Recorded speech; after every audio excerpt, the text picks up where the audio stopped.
మన ప్రభువును రక్షకుడైన యేసుక్రీస్తు నామాన్ని బట్టి మీకు అందరికి వందనాలు చెల్లిస్తున్నాను. ప్రియమైన దేవుని బిడ్డలారా, క్రైస్తవులుగా మనం సాధారణంగా జరుపుకునే ఈ పండుగలు ఏంటి?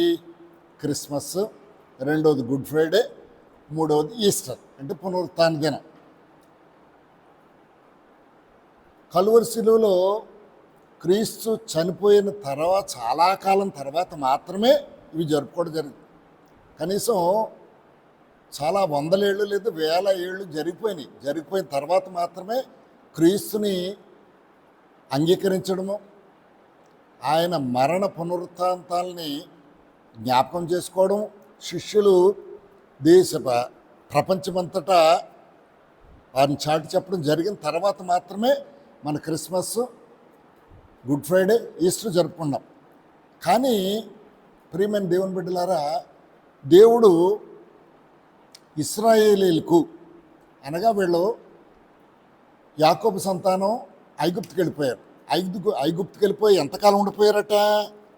నిర్గమకాండము 12వ అధ్యాయం 40వ వచనంలో చెప్తున్న మాట ఏంటంటే 430 సంవత్సరాలు ఉండిపోయారు. అదేంటది? అన్యదేవతను కొలిచే దేశం. ఎప్పుడైతే వీళ్ళందరూ అన్యదేవతను కొలిచే దేశంలో ఐగుప్తులో ఉండిపోయారో, ఇవి ఇంచుమించుగా దేవుడు చేసే కార్యాలు మర్చిపోయారు, దేవునికి ప్రార్థన మర్చిపోయారు, దేవుని ఆరాధించడం మర్చిపోయారు. అందుకని దేవుడు మళ్ళీ మోషే ద్వారా వీళ్ళందరినీ కొంత దూరం తీసుకెళ్ళి ప్రార్థన చేయించడం, తర్వాత తీసుకురావడం, అలాగ మొత్తానికి ఐగుప్తులో నుంచి వీళ్ళందరినీ బయటకు తీసుకొచ్చాడు. వాళ్ళు ఎక్కడా దేవుని మర్చిపోయారేమో అనుకుని దేవుడు అనేక రకాలుగా వీళ్ళని మళ్ళీ దేవుని ప్రార్థనలో నడిపించడానికి, దేవుని ఆరాధించడం నడిపించడానికి దేవుడు ప్రయత్నం చేస్తూ మోషేతో నిన్నటి దినాన్ని మనం మాట్లాడుకున్నాం. ఏంటట? చేసినటువంటి తప్పులకు బలి అర్పణలో మనం జ్ఞాపకం చేసుకున్నాం. ఈ రోజున దేవుడు ఇంకా మోషేతో చెప్తూ పండుగలు కూడా మీరు జరపాలి. ఏమేమి పండుగలు? వీళ్ళు ఐగుప్తు దేశం నుంచి కనానికి వెళ్ళడానికి ఎన్ని సంవత్సరాలు పట్టింది? 40 సంవత్సరాలు పట్టింది. ఈ 40 సంవత్సరాల లోపల వీళ్ళని సరైనటువంటి మార్గంలో నడిపించడానికి ఇక్కడ నిర్గమకాండం 23వ అధ్యాయం 14-16 వచనాల్లో చెప్తున్నాడు. సంవత్సరానికి 3 పండుగలు జరిపించుకోవాలి. మొదటిది ఏంటంట? పులియని రొట్టెల పండుగ. అదేనికి సంబంధించిన పులియని రొట్టెల పండుగ?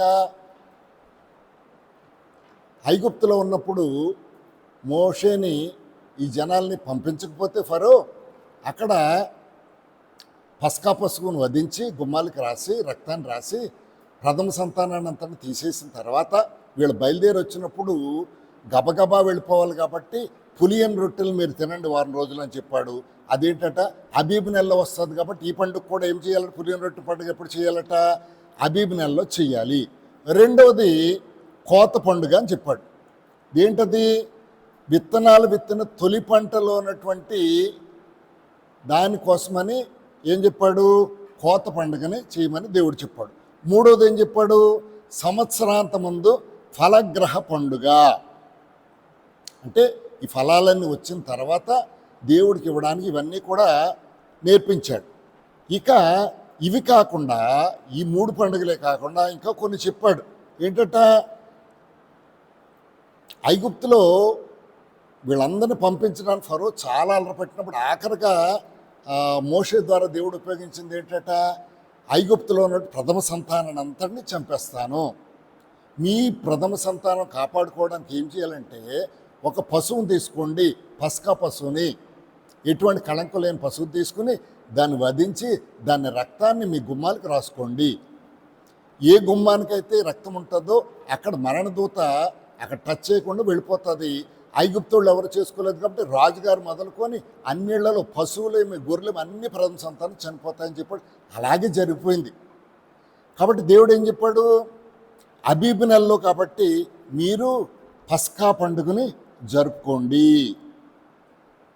ఈ పస్కా పశువు గురించి మనం తర్వాత మళ్ళీ మనం మాట్లాడుకోవచ్చు. ఇక రెండవది ఏం చేశాడు? ఇందులో మనం అనుకున్నాం పులియని రొట్టెలను కూడా మనం దాంతోపాటుగా చేర్చమని చెప్పాడు. ఇక తర్వాత అక్కడ నుంచి 50 దినాలు లెక్క పెట్టాలి. అంటే 7 వారాలు 7 వారాలు లెక్క పెట్టి 50వ దినమున ఇంకో పండుగ చేసుకోవాలి. దాన్ని ఏమన్నారు? వారముల పండుగ. వారముల పండుగ ఎన్ని వారాలు? 47 వారాలు, అంటే 49 రోజులు దాటాలి. అందుకనే ఆ పండుగను కూడా మనం ఇంకోటి కూడా ఏంటంటాం, పెంతుకొస్తు పండుగ. మనం అపొస్తల కార్యాలు చూస్తే పెంతుకొస్తు పండుగ నాడు వాళ్ళు మేడ మీద గదిలో ప్రార్థన చేయడం అనేది మనం అంటాం. తర్వాత ఇంకో పండుగ ఏం చెప్పాడు దేవుడు? 7వ నెల 15వ దినమున పర్ణశాల పండుగ. అక్కడ ఎందుకు పర్ణశాల అంటే, మీరు ఐగుప్తు నుంచి కనాన్ దేశం వెళ్ళే లోపల మీరు పర్ణశాలలో డేరాలు వేసుకుని బ్రతికారు కాబట్టి అది జ్ఞాపకం చేసుకొని ప్రతిసారి ఈ పండుగలు మనం చేసుకోవాలి. ఇప్పుడు మనం సంఘాల్లో, ఈ క్రైస్తవ సంఘాల్లో చూసినట్లయితే యెహోవా సాక్షులని వాళ్ళు ఏం చేస్తారు? పస్కా పండుగని చేస్తారు. రెండవది హోసన్న మినిస్ట్రీస్ వాళ్ళు ఏం చేస్తున్నారు? పర్ణశాల పండుగ అంటున్నారు. ఇక మూడవదిగా పెంతుకోస్తు పండుగ. అది ఎవరు పెద్దగా జరుపుకున్నట్టుగా మనకు కనపడదు. ఏమి ఒక్కొక్క పండుగలు ఎందుకు జరపాలి? అన్ని పండుగల్ని ఎందుకు జరపట్లేదు? దేవుడు చెప్పినట్లుగా ఆ పండుగలు ఎందుకు జరపట్లేదు? ప్రియమైనటువంటి దేవుని బిడ్డలారా, లేవికాండం 23:41 చూస్తే ఈ పస్కా పండుగ గురించినటువంటి లేదా ఈ పండుగల గురించినట్టు ఒక కట్టడిస్తున్నాడు. ఏమన్నాడు? ఇది మీ తరతరములలో నిత్యమైన కట్టడ. లేవికాండం 23:41. అలాగే నిర్గమకాండం 12:14 కూడా చెప్తున్నాడు. ఏంటట? ఖచ్చితమైనటువంటి కట్టడలు. అంటే దేవుడు ఈ కట్టడలను లేదా ధర్మశాస్త్రాన్ని, ఆజ్ఞలను ఎందుకు ఇచ్చాడంటే మనము వాటి నుంచి తప్పిపోకుండా, దేవుడి నుంచి తప్పిపోకుండా. మనకు బైబిల్లో చాలామంది యెహోవా సాక్షులు లేకపోతే ఇంకొకడు ఓన్లీ యెహోవాయే దేవుడు అని చెప్పినట్టు యావే సంఘాలను కొన్ని ఉన్నాయి. వాళ్ళు ఏం చెప్తారంటే దేవుడు ఏ పండుగలు అయితే చెప్పాడు ఆ పండుగలు ఆచరించండి. క్రిస్మస్ బైబిల్లో లేదు. రెండవది ఏంటంటారు, గుడ్ ఫ్రైడే లేదు. మూడోది ఈస్టర్ లేదు. ఇప్పుడు క్రీస్తు పుట్టినరోజు పండుగ కానీ లేదా గుడ్ ఫ్రైడే కానీ లేదా ఈస్టర్ కానీ బైబిల్ ఎందుకు వస్తాయి? అప్పటికి ప్రభువు, మనము కొత్త నిబంధన తర్వాత కదా మనకు తెలుస్తుంది ఆయన పుట్టినట్లు, తర్వాత ఆయన మన కోసం చనిపోయినట్లు, తర్వాత తిరిగి లేచినట్లు. ఇవన్నీ నమ్మడానికి ప్రపంచానికి చాలా సంవత్సరాలు పట్టింది. చాలా సంవత్సరాలు పట్టిన తర్వాత ప్రపంచంలో ఉంటే అనేక మంది దేశాల తాలూకు రాజులు,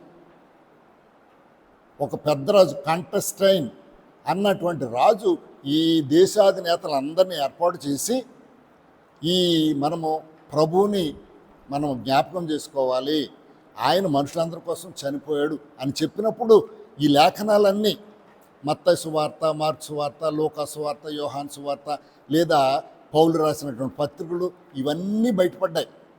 ఇంకా పాత నిబంధన గ్రంథాలన్నీ కూడా ఒకటొకటి ఇప్పటికీ కూడా మ్యూజియంలో భద్రపరిచి ఉంచారు. అంటే అప్పుడు దేవుడు బైబిల్లో రాశాడు కాబట్టి ఈ పండుగలు ఏమేమి పండుగలు అనుకుని మళ్ళీ గుర్తు చేసుకోండి. మొదటి పండుగ పులియని రొట్టెల పండుగ, రెండవది కోత పండుగ, మూడవది ఫల సంగ్రహ పండుగ. ఇది దేవుడు చెప్పాడు 3 సార్లు నాకు పండుగలు జరిపించండి. తర్వాత మళ్ళీ మనం చూసినట్లయితే నిర్గమకాండంలో, లేవికాండంలో మనకు చాలా బాగా కనబడుతుంది పస్కా పండుగ. ఈ పస్కాని దేనికి గుర్తు? అప్పుడు ఇశ్రాయేల్ని మొదటి సంతానం లేదా వాళ్ళందరినీ రక్షించడం కోసం, బ్రతికించడం కోసము మనము పస్కాని పశువుగా వధించాం. ఇక్కడ మొదటి కొరింథీ పత్రిక 5:7 చెప్తున్నాడు, పస్కాను మనం యేసుక్రీస్తు ప్రభు మన కోసం చనిపోయాడు, పస్కా పశువు. ఆ రోజున మేకపిల్లగా ఉండి మేకపిల్ల రక్తంతో మనలందరినీ రక్షించినటువంటి దేవుడు ఈ రోజున ప్రభు అయిన క్రీస్తుని మనకిచ్చి ఆయన మన పాపం నిమిత్తము ఆయన చనిపోయి మనలందరినీ రక్షించినట్లుగా మనం చూస్తున్నాం. అందుకనే దేవుడు ఖచ్చితంగా ఏం చెప్పాడట? ఇది మీకు తరతరములకు నిత్యమైన కట్టడ. కాబట్టి ప్రియమైన దేవుని బిడ్డలారా, మనం ఇప్పుడు జరుపుకుంటున్నాం, క్రిస్మస్ జరుపుకుంటున్నాం, చాలా మంచిది.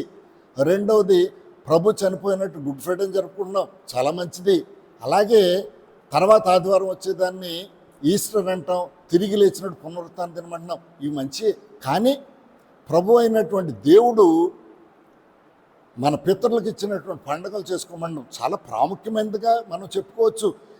ఐగుప్తులో నుంచి ప్రజలందరినీ విడిపించినప్పుడు ఆ రొట్టెలు గబగబా పొంగకుండానే తీసుకొని గబగబా నడుస్తూ తినేయండి, పులియని రొట్టెల పండుగ చేసుకోండి అని చెప్పాడు. రెండవదిగా మనం వేసినటువంటి విత్తనాల తొలి పంటను మనం చేసుకోవడానికి అదొక పండుగ. మళ్ళీ పంట అయిపోయిన తర్వాత అవన్నీ చేకూర్చుకున్నప్పుడు ఇంకొక పండుగ. ఇవన్నీ కూడా దేవునికి కానుకలుగా అర్పించే పండుగలుగా చెప్పాడు. ఇంకోటి ఏమన్నాడు, మనము పస్కా పండుగ.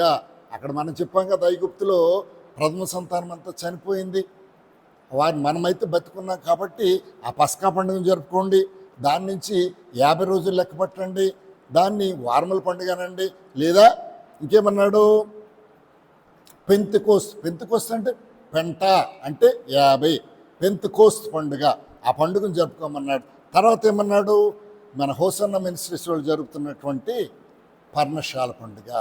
ఏదో ఒకటి కాదు, దేవుడు చెప్పిన అన్నిటినీ కూడా మనం జరిపించుకుంటే మనం కూడా తప్పిపోకుండా ఉండడానికి అవకాశం ఉంటుంది. కాబట్టి అవే పండుగలు మన పండుగలు కాకుండా ఆ పండుగలు కూడా మనం జ్ఞాపకం చేసుకుంటూ, ఇంకోటి ఏమన్నాడు, ప్రకటన గ్రంథం ఆఖరి అధ్యాయంలో మాట చెప్తున్నాడు, ఈ బైబిల్లో నుంచి ఒక అక్షరాన్ని కానీ పొల్లుని కానీ తప్పిపోకూడదు. ఇవన్నీ తప్పిపోతే ఎన్ని రోగాలు రావాలి, అన్ని రోగాలు వస్తాయి. కాబట్టి బైబిల్లోంచి ఒక అక్షరం తీయకూడదు, ఒక అక్షరం కలపకూడదు. కాబట్టి ప్రియమైన దేవుని బిడ్డలారా, మనం పండుగలు చేసుకున్నా చేసుకోకపోయినా ఆ పండుగలు చేసుకోమన్నాడు. కాబట్టి మనం జ్ఞాపకం చేసుకోవడం, సంఘాల్లో జ్ఞాపకం చేసుకోవడం, మన కుటుంబాల్లో జ్ఞాపకం చేసుకుని దానికోసము మనము దేవుడు చేసిన కార్యాలను తలంచుకుంటూ, ప్రభు చేసిన మేలును తలంచుకుంటూ ఆయన కృతజ్ఞులమై ఉందాం. ఈ మాటలను దేవుడు దీవించునుగాక. ఆమేన్. ప్రియమైనటువంటి దేవుని బిడ్డలారా, ఒక ప్రార్థన చేసుకుందాం. దేవుడు ఈ మాటలు ఎందుకు ఇచ్చాడు అన్నది మనం ఒకసారి ప్రార్థన చేసుకుందాం. కృపామయుడ, కనికరం కలిగినటువంటి మా దేవ, మీ పరిశుద్ధ నామానికి వందనాలు చెల్లిస్తున్నాం ప్రభువా. ఎదుగో తండ్రి, ఈ లోకంలో మేము ప్రస్తుతమైతే నాయన క్రిస్మస్, గుడ్ ఫ్రైడే, ఈస్టర్ జరుపుకున్నాం. కానీ యెహోవా దేవుడు మోషే ద్వారా మాకు సెలవిచ్చినటువంటి మాటల్లో ఇదిగో సంవత్సరాన్ని 3 పండుగలు నిర్వహించుకోండి, అలాగే పస్కా పండుగ నిర్వహించుకోండి, అలాగే వారముల పండుగ అనగా పెంతెకోస్తు పండుగను చేసుకోండి, అలాగనే పర్ణశాల పండుగ కూడా జరుపుకోండి అని చెప్పారు. ఇదిగో జరుపుకోకపోయినా వీటన్నిటిని జ్ఞాపకం చేసుకుంటూ మీరు ఎందుకు ఇవి చేయమన్నారో, అంటే అలనాడు ఐగుప్తులో నుంచి ఇశ్రాయేల్ వచ్చినప్పుడు ఎన్ని కష్టాలు పడ్డారో, వాళ్ళని ఎలా విడిపించారో, ఎలా పర్ణశాలలో బ్రతికారో, ఎలా పసుపు ద్వారా దీవించబడ్డారో, అలాగనే మేమందరం దాన్ని జ్ఞాపకం చేసుకుంటూ మేము కృతజ్ఞులమై ఉండడానికి మీ కృపా కనికరాన్ని కోరుతూ యేసుక్రీస్తు పరిశుద్ధ నామములో ప్రార్థించి స్తుతించి వేడుకొనుచున్నాను తండ్రి. ఆమేన్.